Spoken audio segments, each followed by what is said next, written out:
আসসালামু আলাইকুম, আমি ফাহিম। আজ আবার সমুদ্রে যাচ্ছি। শুনেছি এখানে নাকি কন্টেইনার ভাসে। দেখি আজ কিছু পাই কিনা।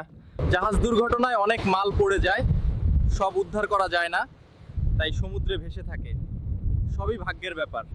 ওইটা কি লাল কন্টেইনার? সমুদ্রে এমন জিনিস সাধারণত থাকে না, জাহাজ থেকে পড়ে গেছে মনে হচ্ছে। একটু ভয় লাগছে, তবুও কাছে যাচ্ছি।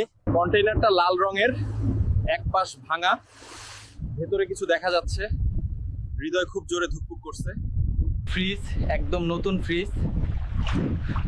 কিছু নষ্ট হয়ে গেছে কিন্তু একটা এখনো ভালো আছে। লোভ হচ্ছে অনেক, আরো নেওয়া যায় কিন্তু ঝুঁকি বড়। একটাই নেব। ফ্রিজটা অনেক ভারী, হাত কাঁপছে। দড়ি দিয়ে শক্ত করে বেঁধেছি, আল্লাহ ভরসা। একটাই নিয়েছি, এর বেশি চাইনি। আজকের জন্য এটাই যথেষ্ট।